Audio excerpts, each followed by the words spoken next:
కుప్పం అనంగానే నేనే గుర్తొస్తా. ప్రపంచం అంతా కూడా కుప్పం పేరెత్తాను, నా పేరెత్తానే కుప్పం అని గుర్తు చేసుకుంటారు. అదే సమయంలో నేను ఎక్కడికి పోయినా గర్వంగా నా కుప్పం నియోజకవర్గం ఉంది అని కాళ్ళరెగరేసుకొని చెప్పగలుగుతున్నానంటే అది మీరు నా మీద చూపించిన అభిమానం. 35 సంవత్సరాలు, అవునా కాదా? తమిళ్లో ఒక విషయం గుర్తుపెట్టుకోవాలి. కొంతమంది నాయకులు పోటీ చేసేటప్పుడు వాళ్ళ కులం ఓట్లుంటే అక్కడ పోటీ చేస్తారు, వాళ్ళ మత ఓట్లుంటే అక్కడ పోటీ చేస్తారు.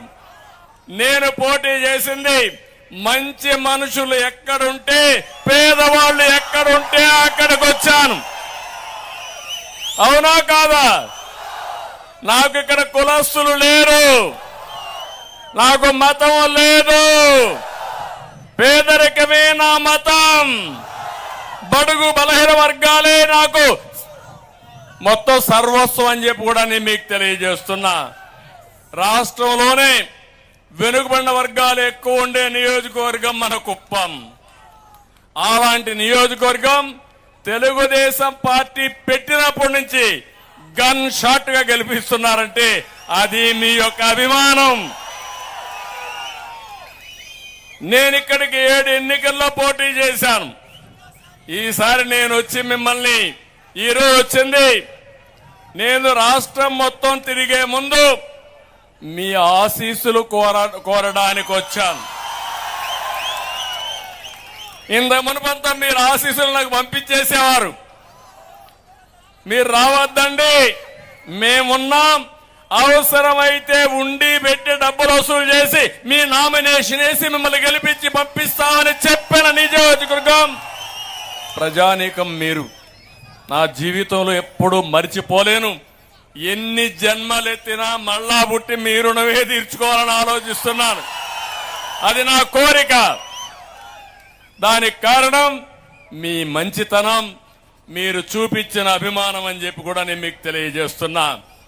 ఈ రోజు మిమ్మల్ని చూస్తా ఉంటే నాకు అనిపిస్తా ఉంది ఎన్నికల కళ వచ్చేసింది. ఎప్పుడెప్పుడు ఎన్నికలు జరుగుతాయా అని సిద్ధంగా ఉన్నారు. అవునంటే గట్టిగా చప్పట్లు కూడా చెప్పండి అవునని.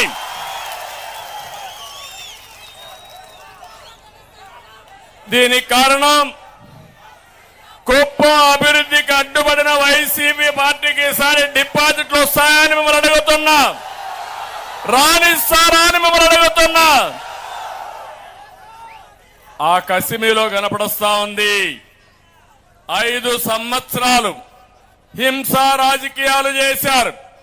ఇక్కడే పెట్టుకున్న అన్నా క్యాంటీన్ పెడితే దుర్మార్గులు పేదవాడికి తిండి పెడతానంటే అడ్డం పడ్డారంటే బాధ అనిపించదా అని మిమ్మల్ని అడుగుతున్నా. ఇది న్యాయమాని మిమ్మల్ని అడుగుతున్నా. పేదవాడికి అన్నం పెట్టే అన్నా క్యాంటీన్లు రద్దు చేశారంటే వీళ్ళు మనుషుల తమ్ముళ్ళు? ఏమమ్మా వీళ్ళు మనుషులమ్మా? అలాంటి దుర్మార్గులు.